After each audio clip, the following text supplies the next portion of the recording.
প্রিয় বন্ধুরা, আপনাদেরকে কিন্তু বলেছিলাম যে শীতের দিনের ফিটা। এখন কিন্তু রাত্র প্রায় 9টা বাজে। এই যে দেখেন, ফিটা বানানোর একটা তাল বিশাল একটা, আমাদের যে হেতে দান করছি নতুন ধানের নতুন চাউলের পিঠা। এই যে দেখেন পিঠা, আমি এখানে দেখাই না, আমি ভিতরে নিয়ে যাই। আরো কিন্তু অনেক পিঠা বানানো হয়েছে। এই যে আমি নিয়ে যাচ্ছি এখন। এই যে ভিতরে আসো, ভিতরে আসো। এই যে আরো কিন্তু অনেকগুলা পিঠা বানানো হয়েছে।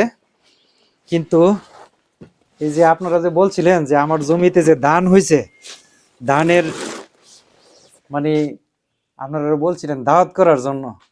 আসলে ভাই সবাইকে তো দাওয়াত করা যাবে না, কিন্তু দেখানো যাবে।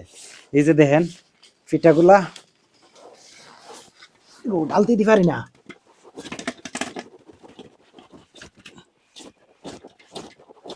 হ্যাঁ, একটা পড়ে গেছে, দুইটা লাগিয়ে রয়েছে। আচ্ছা, এই হচ্ছে আমার ফিটার আয়োজন। এই যে দেখেন এখানে কিন্তু অনেকগুলা, এখানেও কিন্তু অনেকগুলা। এখন আজকে আমি 11 কেজি চাউল বাঙ্গায় আনছি। আইনা এই ফিটাগুলা বানানো হচ্ছে। এখন জায়গা জায়গা বন্ধ করা হয়েছে। এই যে দেখেন ছোট ছোট বন্ধ করা আছে, বন্ধ করা হয়েছে। বন্ধুর বাড়িতে দিব, আমার একটা আত্মীয়র বাড়িতে দিব, দিয়া বাহি যেগুলা থাকবো এগুলা আমার বাড়িতে কিন্তু বিশাল বড়, আমরাই আছি প্রায় অনেক লোক। সবাই নিয়া মিল্লা জিল্লা সকালবেলা হুলাতে টালবো, আর গরম গরম ফিডা অনেক ভাল লাগবে কিন্তু সেই স্বাদ।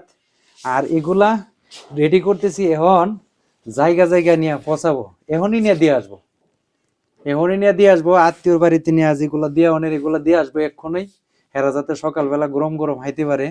আর বন্ধুর বাড়িতে নিয়ে এক্ষুনি দিয়ে আসবো। আর বাকি যেগুলা থাকবে এগুলা আমরা বাড়ির যারা আছে সবাই নিয়ে মিল্লা জিল্লা হাওয়া হবে।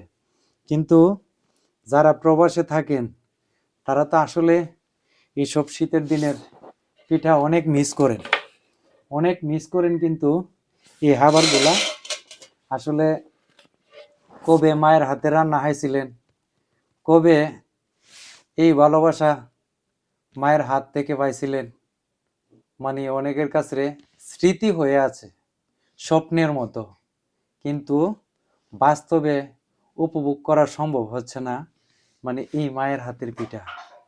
কিন্তু আমার ফ্যামিলিতে আমার ওয়াইফে আসরের টাইম থেকে এই পর্যন্ত এই পিঠার জন্য এই কষ্টটা করছে। কষ্ট করে এতক্ষণে রাত্র 9টা বাজে এইগুলা বানানো শেষ হয়েছে।